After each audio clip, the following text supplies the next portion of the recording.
All right. Hi, everyone. Miss Sundberg again. Um, Here to talk to you right now about one of my favorite types of chemical reactions. Um, it is what all good sagas are made from in high school. And so I have this little graphic, this little cartoon, where you have, a lot of interesting things happening here. So you have this single guy. We are going to call him an element. And why we are calling him an element, because he's by himself, he's single. He's wanting to cut in on the couple that is dancing together right there.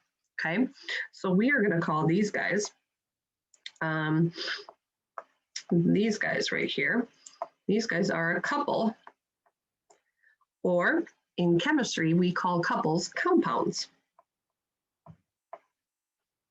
Okay, so starts out with an element and a compound. Notice there's a little plus sign in between them, which means they're two separate identities. And then what happens is A cuts in and kicks B out.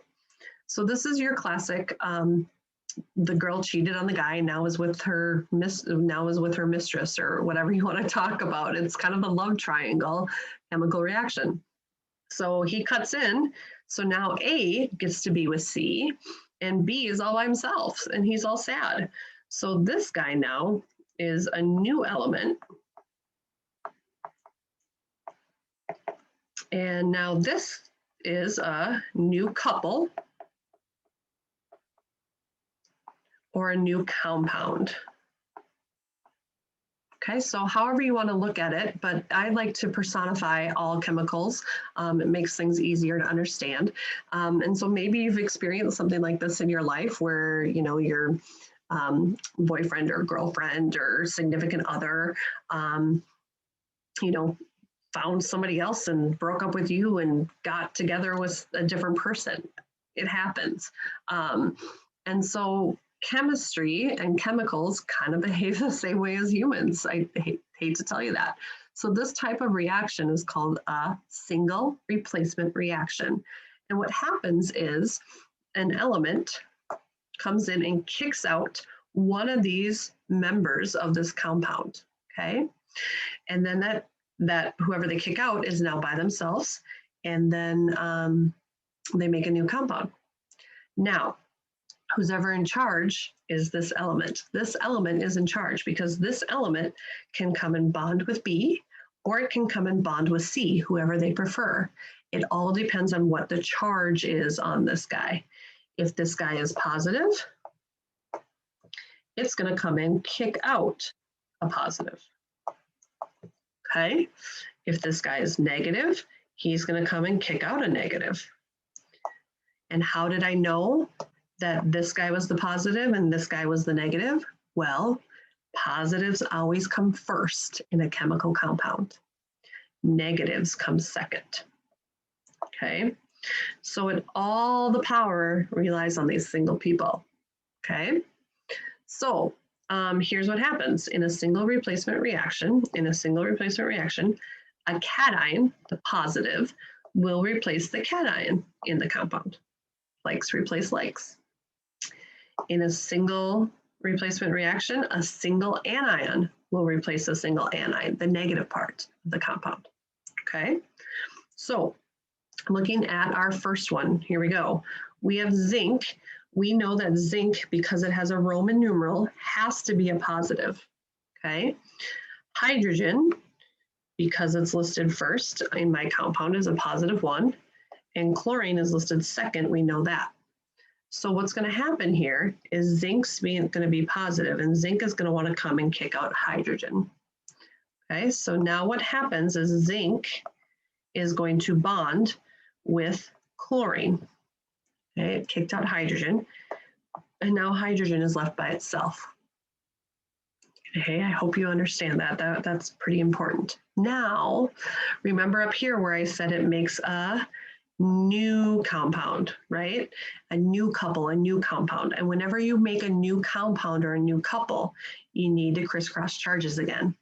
So let's look up zinc's charge. We remember zinc was a +2 charge over here, so it has to be a +2 charge over here. If chlorine is a -1 here, it's going to be a a -1 over here. It's not going to change charges through the chemical reaction. If hydrogen is a +1 here, hydrogen will be a +1 here. All right, now let's crisscross charges for our compounds only. Remember, compounds are 2 or more elements together. This has 2, this has 1. When it's 1, we check diatomics. When it's 2, we crisscross charges, okay? So this zinc, this 2 wants to come down here, and this 1 wants to come down here. Remember, we don't write 1, so I can erase this, and we don't write charges when we bring subscripts down. So there's my new formula.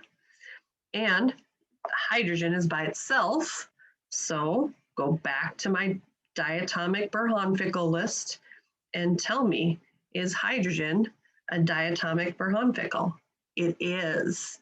And so that means when I go to write this, I have to have a 2. That charge right here, this charge means nothing because it's by itself and it looks like that. So there's my final answer. Okay, lots of components in here, lots of stuff that we've done all year that we're starting to blend into one problem. Crisscrossing charges, naming things, diatomics, knowing what endings things are. Okay, it's all coming together. All right, next one. I have Br and CaCl2. Well, when you look up Br on your periodic table, it is located right here. And if you go up, Br is a -1 charge. Well, that's kind of important because since Br is negative, and since Br is negative, we know Br will want to come in and kick out the negative part of chlorine. Chlorine is -1 and calcium is a +2. So Br is going to come and cut in on our compound with Ca, and it wants to now be dancing with Ca. Okay, so now we're going to have Ca is going to want to be with Br. That's our new compound, that's our new couple. And then who gets kicked off by themselves? Chlorine. Chlorine gets kicked off all by themselves. Okay, so now we know where things took place. Now we have to make sure we are writing the correct formula. This is a compound. This is when we need to crisscross charges. When there are 2 elements coming together, we got to look up their charges and then we have to crisscross. This is an element all by itself. Whenever there are elements all by themselves, we have to look at the diatomics and see, is this one of the Berhan-Fickels?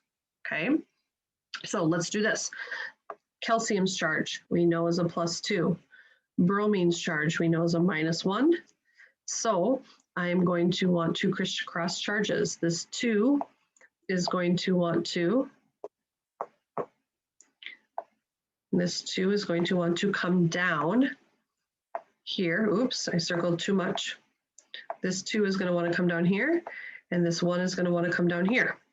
Remember, we don't write 1s and we don't write charges, and we bring subscripts down. So there's our new formula.